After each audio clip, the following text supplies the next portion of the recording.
Hey everyone, Joel Signorelli from Archery Supplies here with another video. So I thought today, just quickly, I would do a little setup video for you guys. I had a lovely customer in yesterday afternoon. Now, it tends to be that when you come into the shop, I'm the first face that you'll see. I sit right next to the door. And generally when a customer comes in who's looking to get into the sport, they're either looking to sort of dip their toes and try out something that's going to work well for them but not be overly expensive, or they're somebody who maybe knows that this is something that they're going to want to pursue, it's something that their friends are into, they've got trips planned, they want to go out and do things. And yeah, so that was Chris, who came in yesterday. And so he had a decent little budget to play with, but we didn't want to go for like absolute top end stuff. But he said, look, I need good setup and good gear that's going to work for me for the future. I don't want to be replacing things. So what would you recommend? So we spent probably maybe about 45 minutes running over different bows, looking at some options within his price point. And this was the one that we came out with. So the Evo NXT 35 by PSE. So in my last video, you might have remembered that I mentioned how I had previously had the Evo NXT 33, not the 35, and how much I had loved that bow. So this was something that I was really excited to show to him because it's sitting at an amazing price at the moment for a bow that was, you know, so much the top of the line sort of thing a few years ago. And I said that that's generally a good way to go, you know, like the way that these bows are sort of advancing. I would argue that like from year to year there's not always massive jumps, there's little changes sort of incrementally as we're going. So the difference between a bow from like this year and 2 or 3 years ago isn't so dramatic, whereas like a bow from this year compared to a bow from 6 or 7 years ago is quite dramatic because those, you know, incremental changes have added up over the years. But yeah, the NXT 35, amazing bow, evolved cam system, the adjustable let off. It's so sweet to shoot. He'd never really shot a bow before, which is always a bit of an interesting one when somebody has no baseline for how a bow feels or something. You know, when you're talking about smooth draw cycles or let-offs or peaks or valleys, or it's all just nonsense words to them. So getting them to draw a bow and have a good experience and walk away feeling like, yeah, okay, that was nice is good. So we shot a few, and this was the one that clicked with him. And that's also what I say, like, when you're spending over a certain price point, say you're spending like towards the top of the mid-range and into like your top range bows, just pick the one that you really like. They're all going to be about as adjustable as each other. They're all going to be about as quick as each other. They're all going to perform about as well as each other. They're all going to come down to, you know, how well you can shoot them. So pick the one that you love. Like, if you really, really like a bow, you're going to want to shoot it all the time. And if you shoot it all the time, that's the bow that you're going to be the best with. So go with your gut, trust your gut, and shoot bows that you like. Cool. All right, so in terms of a basic setup for him, so he wanted good stuff, but we couldn't go for top of the line because we were sort of blowing the budget out. We got a really good price on the bow, so that did allow us some freedom to play with some different things. So we're going to go for a Dropaway arrow rest. So this is sort of the cheapest Dropaway arrow rest that I tend to recommend. It's the QAD Hunter. I run the QAD HDX on my bows. I tend to favor those Dropaways. I like I'll explain as we go, I guess, the lockup features. We went with the CBE Tactic Micro 5-pin for his sight. This is an awesome little sight. It's really well priced. I think it's only about 120, 130 Australian. So what's that, like 70 or 80 American, I guess. It's got micro adjust on it as well. So I really like this sight. I've used it myself. I'll pop a 3/16 size aperture peak in the string for him. And we've gone with the True Ball T-Rex Bone Collector. Again, Awesome release aid. It's the best of, I would say, the less expensive thumb release aids that are available on the market. It'll tend to be that you'll pay a premium price for thumb release aids. They are generally a premium product associated with target archery. That's not to say that like many great hunters don't shoot with thumb release aids, like famously, of course, like probably the most famous bow hunter does.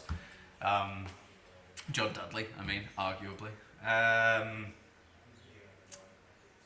And yeah, so a lot of good hunters shoot with thumbs and a lot of good target shooters shoot with index. There's no, this is for hunting and this is for target. It's just a personal preference thing. He enjoyed the thumb trigger. He liked holding it in his hand. And I agree, I'd do the same thing. I hunt and I shoot target with a handheld, whether it be a hinge or a thumb. So, the first thing that we'll do when we come to set up the bow is just check that everything is as it should be to begin with. So, you know, we're going to have a quick look for any kind of cam lean. So,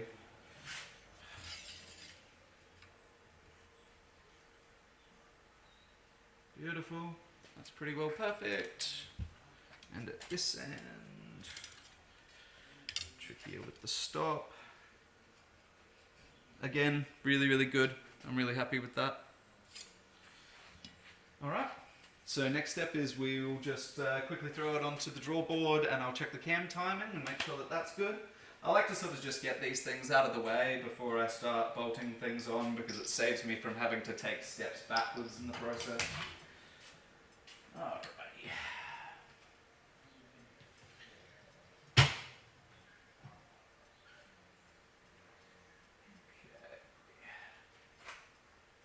Check and make sure that it's all tracking straight. We haven't got any lane in the draw. Looks good. Okay, rolling over now, and we have contact and contact now. Beautiful. So, no cam lane, no timing issues. I mean, this bow's been on the wall for what? I guess 3 years now? On the wall or in the box? I'd say in the box for the majority of the time. Like, I don't know, it's funny, I think I hear a bit less about it now, but I remember that when I sort of started out, I'd hear a lot about people being like, oh, you know, you have to immediately remove stock strings and replace them with custom strings because stock strings are rubbish. I think that's sort of changed now, and I think the industry standard is a very high quality string. You know, you've got Winner's Choice on the Elites, and the live wires on the PSEs are amazing. I think like my favorite strings that I've had have been live wires. So yeah, great quality, and obviously yeah, no stretch in the cables or anything like that over the last however many years of it just sort of sitting in the shop. So that's great. All right, so we'll do the rest first. The rest is sort of the center point for everything else. So it'll allow us to sort of start to establish that center shot. Now, QAD, they're a great product. They come with I assume that this is an instructional DVD on how to set the rest up. I'm not going to lie to you, I've never watched it. So, you get a sticker too, it's kind of cool. With the HDX ones, you get a cool little foldable knife. They're really neat. Okay, so, Dropaway arrow rest.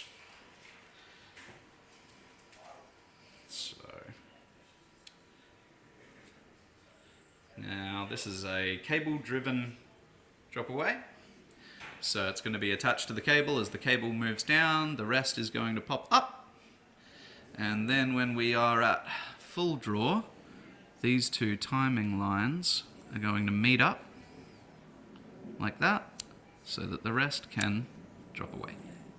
Okay. Now, The main difference between this one and the next price point up is just how easy it is to adjust them. This one, it's this barrel, and it's being, cinched down in that bracket.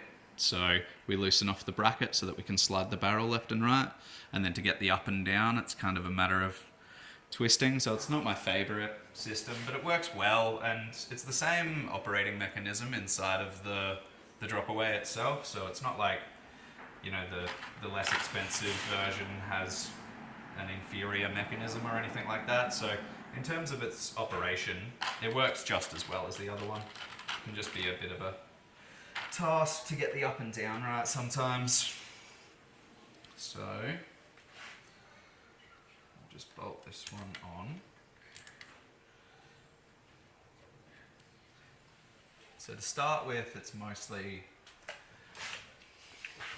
a matter of eyeballing, and we'll sort of test how good our eyeball was afterwards. So how are we going to set it?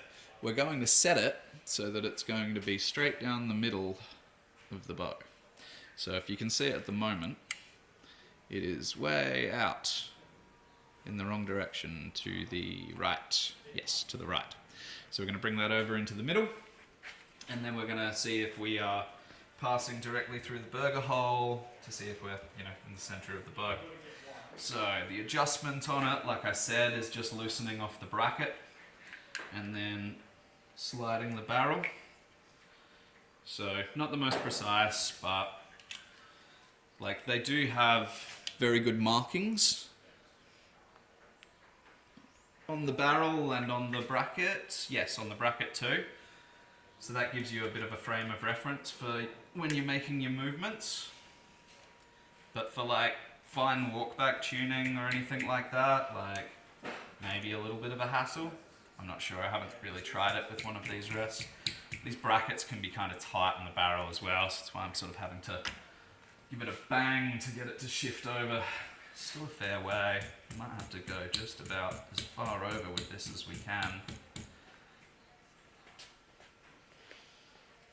Nearly there. I'd say we're a couple of mils off still.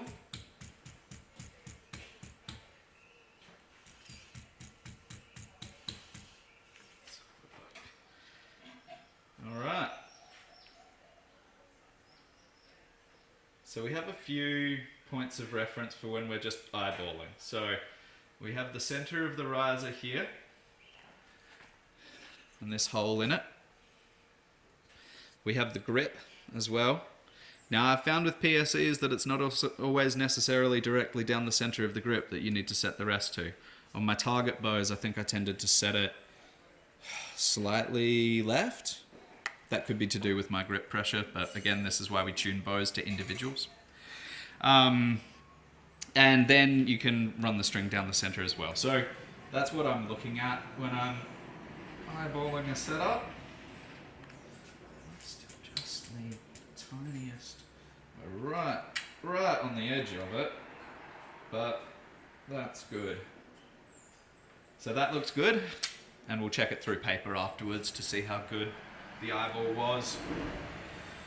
Alright, so how do we time these rests so that they are standing at full lockup position when we are at full draw? The only way that I have ever seen one of these rests fail or not work properly, or, oh geez, oh, I very nearly dropped that.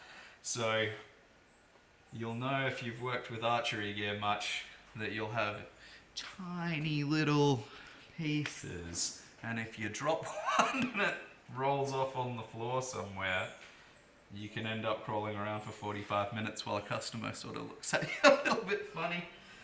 That's definitely not happened to me. Anyway, so the only times that I've ever seen these rests not work properly or break is when they have not been timed properly. And if they're not timed properly, they won't stand in full lockup position at full draw, and so they won't drop away properly, and then the arrow just hits them, smashes them, and yeah, not a good time. And then, so we have this little clamp system.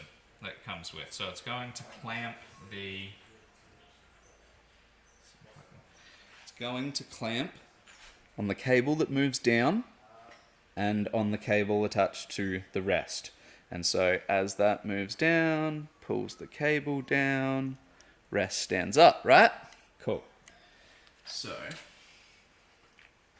and again, like, I'm just going to use a little bit of guesswork to start with for where I should put that clamp. I'm going to leave some slack in this cable. So a bit of slack there, because obviously it's going to need it, because it's going to get pulled down.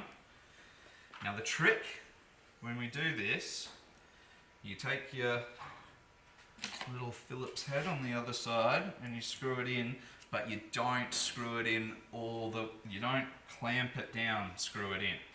We're going to screw it in until it's tight enough that it will pull the rest up, but it's going to be loose enough that when the cable starts to really pull on it, say if we've timed it too early, the cable will still slide through. So, like, oops.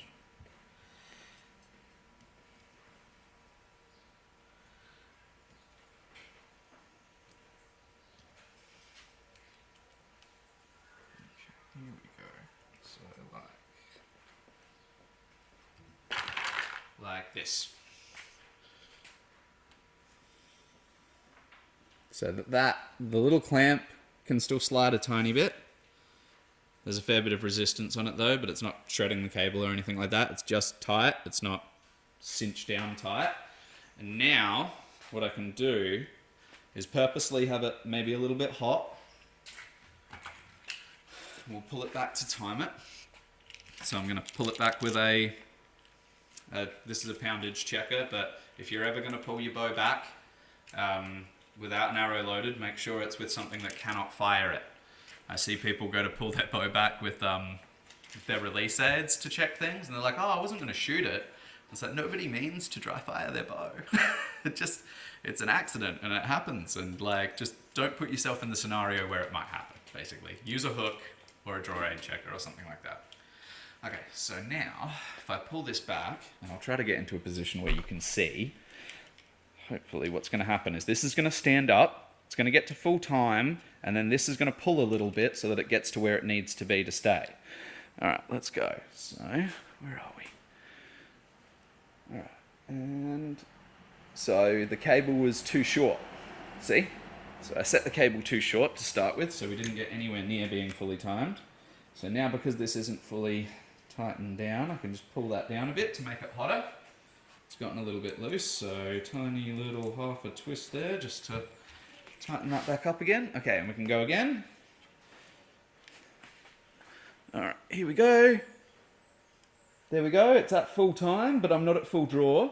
And now that cable's just going to slide a little bit. Perfect. Now we're fully timed. That clamp is where it needs to be. And we can tighten it down to tight, so that it's not going to move. So that's how I set the timing on these drop-away rests. Find that to be the easiest way. Go quite tight on that. Now don't worry too much, these are a really good system, these little clamps, so they're not going to bite your cable or cause damage there. I've never found them to cause any sort of wear really for me, which is nice. So now that we've cinched it in, let's just double check it. Okay, coming up, fully timed at full draw, perfect. So we know when those lines are lined up, it's going to drop away at full draw. That's what we want. Now it is set to a good left and right. Let's see. This was just the D-loop that I threw on for him to try the bow out, so I have no idea what the knocking point is like on it yet. So let's double check that. Okay. It's actually pretty bloody good. Not bad. So I always like to look with an arrow as well. I know it's not the most precise thing to do, but honestly it just makes me feel better. See that now it looks low to me. It's definitely low. Yeah, so I'm going to cut and retie that. I'm not sure if you can see, but I can definitely see there's a couple of degrees there for sure. So, once we've got that right, then, well, let's do the sight quickly now. Now there are a couple of extra bits that come with your Dropaway arrow rest. You get this little plastic part, which will fit on like so. Like so, he says, and then can't do it. Anyway, it's going to fit on like this and sit above the rest so that it'll be a full capture system. So that you can walk around with your arrow loaded if you're on a stalk or something like that and your arrow is in a lock-up position, which is nice. A couple of little bits of felt as well to stick on the inside of it so that your arrow doesn't rattle around, and you do get a spare launcher for if yours should wear out. So that's all done with the rest. We'll pop that aside. So let's pop the sight on now. So, like I said, the CBE Tactic Micro is an awesome sight. We can barely keep them on the shelves. We'll sort of get a whole bunch in. And I love selling them so much that I tend to sort of get through them pretty quickly. It's a really solid sight. So it's an all metal, not all metal, sorry. The scope itself is a plastic, a polymer or something. But I like the big torque indicator ring. That's nice. It has a nice sized bubble. I find with a lot of the lower cost hunting sites, you don't get a nice bubble or a nice big bubble. The fibers are a really good size and really bright as well. Yeah, and the micro adjust system is excellent. So, especially with the cheaper sites, it's not uncommon for you to have to be pulling out Allen keys and making adjustments, where this has none of that. So you can just loosen this off, and now you've got, hear that? You've got a micro click for your left and right, which is awesome. I love like having that micro adjustability, really. That's sort of what you pay for with a lot of the more expensive stuff, and a really nice micro adjust for your up and down as well. So yeah, it's a great little sight. Alright, so we'll pop this one on.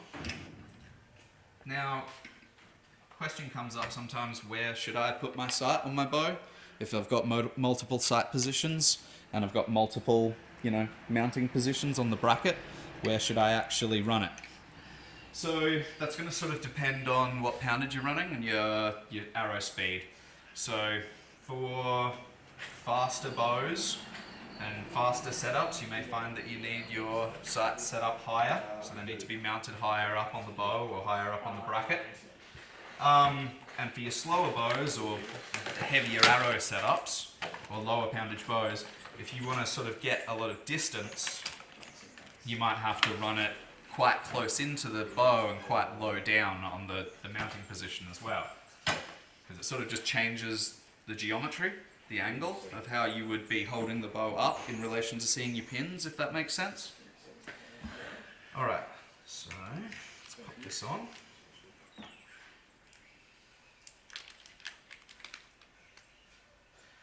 So this bow is going to be a 60-pound maximum bow. It's at about 50 at the moment. It's going to run a standard hunting arrow, which is going to be somewhere around a 400 grain, I would guess, maybe a little bit more. So I'm going to run it sort of in the middle to lowish position, because I know that Chris is just starting out. So he's probably going to mainly, if he follows my advice, start his training at mostly 10 and 20 meters, and then sort of work his way backwards. Now, I tell people to start out really, really close, because there's no harm in shooting close. Like, I do an awful lot of my training at 2 or 3 meters if I'm playing Baylor. But start out close, build the confidence, work on the groupings, step backwards as you sort of go. But, with a bow like this, and with just a little bit of sort of, time and dedication, like, the accuracy that you achieve with a compound bow is phenomenal. It's just incredible. So, middle sight mounts position, closest on the lower bracket. Cool, so we've just bolted the sight on, so now let's do what we did with our rest and sort of look down the back of it, see how it lines up. So where are we?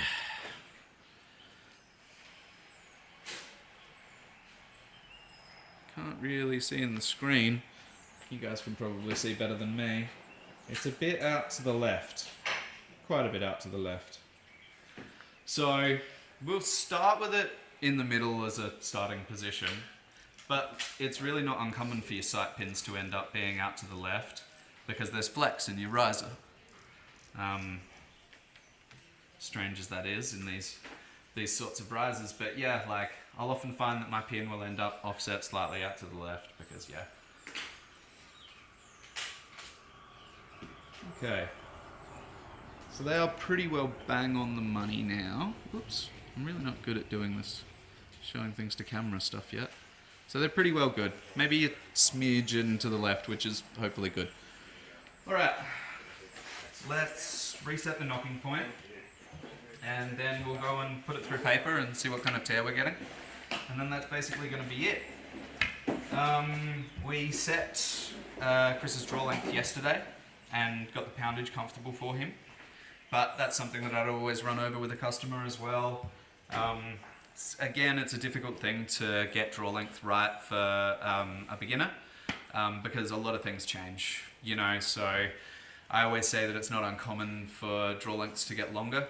That's generally what I'll see as people sort of gain confidence and they'll start to expand a little bit more. They'll start to, you know, pick their head up a bit more, like whatever it might be. Their front arm might get a little bit straighter, but then again, it also might get a little bit more bent. You know, there's no problem with shooting with a bend in the arm. There's a video on YouTube on the World Archery channel, I think it is. It's like I think it was the early 2000s maybe, Compound World Championship, back when they still shot the 90 meters at the big face. And there's a guy on, I want to say it was the French team, and he's literally shooting with an arm like this, like, and he's just putting the ball into the goal from 90 meters. It was an incredible video. Yeah, you should go and have a look for it. But the point is that if you've got a bit of bend or like that in your front arm, it's fine so long as it is recreatable. People will say it's not skeletal alignment because you're relying on the tricep to push, but then you'll see videos, I've seen videos from Dave Cousins where he talks about how he likes to have a bit of tricep engagement to push through, so who knows. Anyway, I'm going to reset this knocking point so that we get it square. We'll go shoot it through paper, and that'll be it. So, alright. Hey, so down here to shoot some paper with Chris's bow. So like I said, we'd eyeballed everything. So, drop all of the arrows on the ground, that's good too. Nice little click on the string. Now, everybody's going to get different tears through paper. It'll depend on, well, not everybody, I know that's a big blanket statement and we don't like those. So, like for example, one of the guys at the shop here, if he shoots through paper, he'll always get a tear because of the grip and how he torques the bow.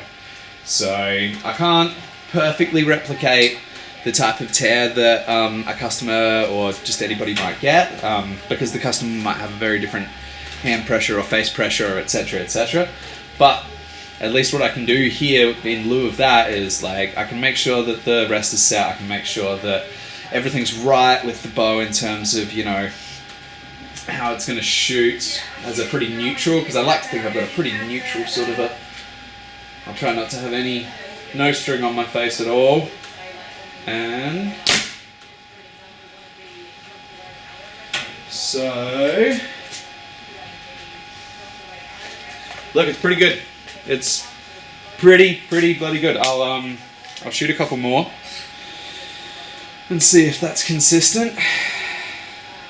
But, you know, I'd definitely be happy to now go out and shoot this at distance. Ooh, see, that was terrible. That's a really bad tear. So, that's interesting. And that's probably variation from me. So let's give it a shot. We might have to do a few of these. See if we can sort of get our own inconsistency out of it. Because that's the thing as well. Like I said before, like you need lots of data. You need to like be able to like look as much of a sample size as you can.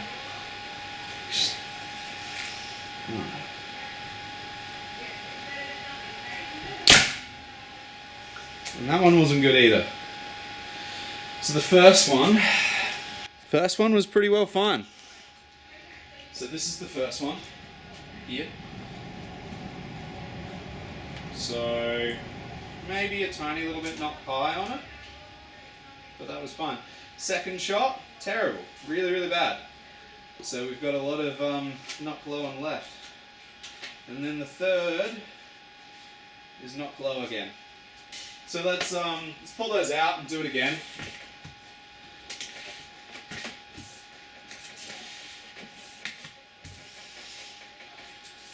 So the bow's set on about, I think it's about 45 pounds at the moment. And they are a 400 spine arrow, gold tip hunter in a 400. They're full length, because I wanted to sort of keep them a bit soft for them, because I'm trying to future-proof the setup as much as I can. When you, oh sorry, zoom that back out. When you're setting up a beginner who's going to climb poundage, like, and pretty quickly as well, I don't want to like stitch them up by selling them a dozen arrows that are useless to them in a month when they're like pulling 10 pounds heavier. So I'll tend to set people up with a setup where it's too stiff, because I've never really noticed much of an issue of shooting a slightly stiff arrow. It's not optimal, but yeah, that way then, like, they're future-proofed. That set of arrows that I've set them up with will last them until, you know, they're at the point where they're ready to upgrade again. Alright, let's try again. So that was pretty well perfect. I'm really concentrating on my grip. I'm really trying very hard to just push and pull as much as possible. So that's pretty good. Arguably a smidge, maybe, not glow, but it felt like a really good shot. So maybe that's the thing. Maybe I'm just getting some variance here because I am shooting with a bit of variance today. Let's try again. See if we can replicate it a few times. Like, we want to make sure that we're not fluking it to make it good, and we're not fluking it to make it bad either. So really neutral on the grip here. Alright, just push and pull.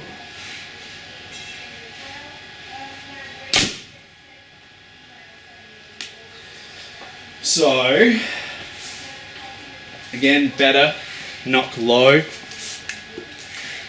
And a smidgen, it's a good word. Right.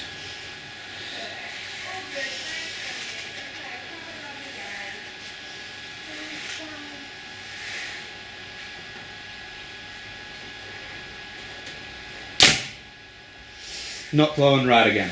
So, of the tears that I've gotten so far, not glow and right seems to be the trend. So I've got a bit of a sample size of data now that I can make some conclusions with, and I would say that, like, yeah, if I shoot it well, like, they're good, but if I've got a little bit of, you know, whatever going on, I'm clearly getting a bit not glowing right. So I'm going to go to the rest first.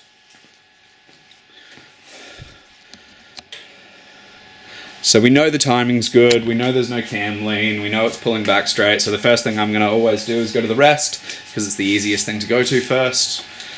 So always eliminate sort of your simple solutions first before you go and start doing anything drastic.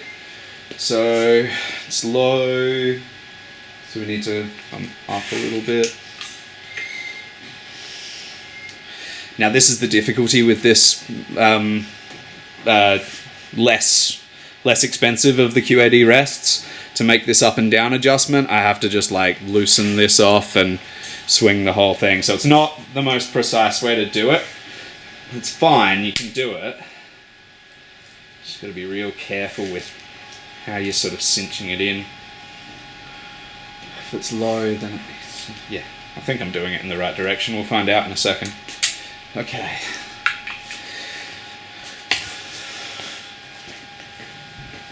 Might have to go and get another piece of paper.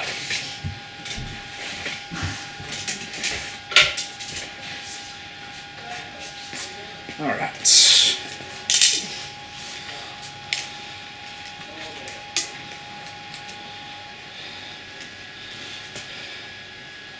Now that looks like they made it worse. I think not low. So if you're ever worried that you've moved something and you've moved it in the wrong direction, just take a note of what you've done, test it, and then you can adjust. So if we've made the knock low left, we've moved it. If we made the knock low worse, we've moved it in the wrong direction. Now, we've moved it up. So that's good. That's what we want. So that's a much better tear.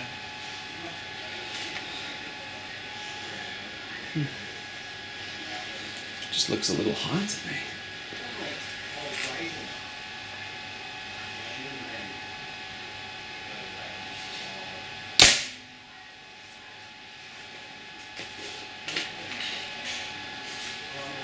Okay, that's because I've hit the sticky tape and it's torn the whole piece of paper apart.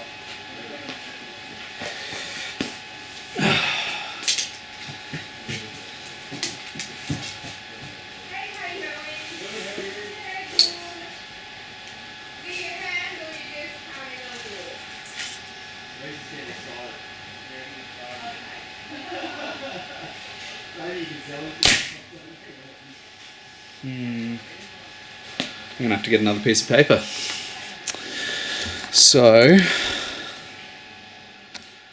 these bottom ones, which are kind of useless and unreadable, basically just because it hit where the sticky tape is stuck, so it shredded the whole piece of paper. The one decent reading that I did get looked okay, but I can't sort of be certain of it, so I'm going to get another piece of paper and we'll try. We've got a fresh piece of paper up.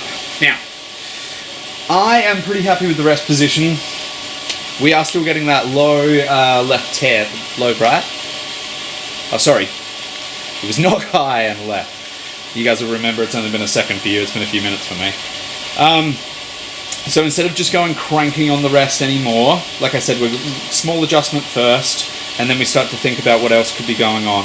So a tear like that could also indicate that we're stiff-spined, which is to be expected because, like I said, I purposely over-spine so that they're future-proofed for when they get up to the higher poundages of the bow. So let's see what the bow is actually pulling at the moment.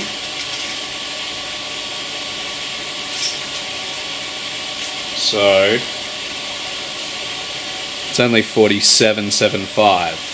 So 400 spine with 100 up the front. Yeah, that's going to be stiff. So to clear up that tear, what I now might do, instead of, where is it? There it is. Instead of cranking on the rest anymore and trying to get wacky adjustment out of that, let's have a look and see what winding the poundage up does. So we'll go 1, 2, 3, 4, 5. So still probably got a turn out or so. We should be around 60 now, I would say. 1, 2, 3, 4, 5. So let's see what poundage that's pulling now.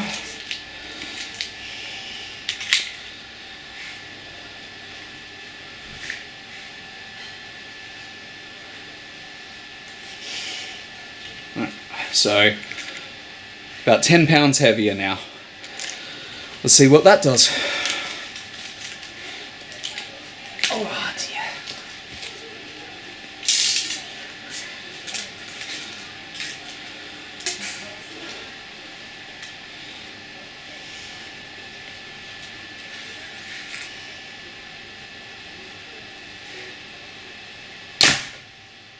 It's much better. It's much better.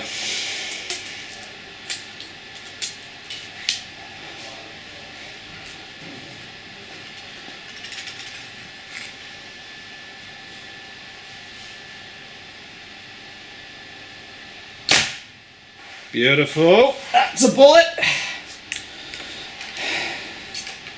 I sense when I'm getting those nasty tears, I don't actually feel like I'm pulling through in my back properly. If I really am focusing on my back, it's really still.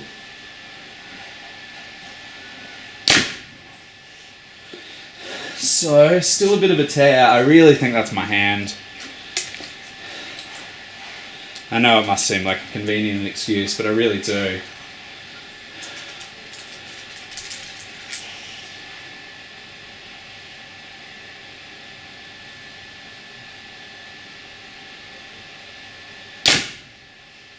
Alright.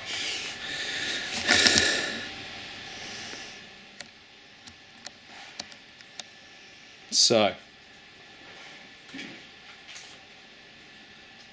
Still a little bit not right, so that's going to be a left-right adjustment on the rest. I think a mil or two will do that. But look, overall, I'm happy with that. Like, I think Chris is going to be happy with that. We can do a walk-back tune on it, and yeah. So it's kind of the process that I'll run through when I get the chance to set up a lovely bow like this for a customer. So thank you guys so much again for watching. I have some more content coming up for you guys soon. Yeah, I hope you have a great day. Enjoy your shooting, and I'll see you on the next one.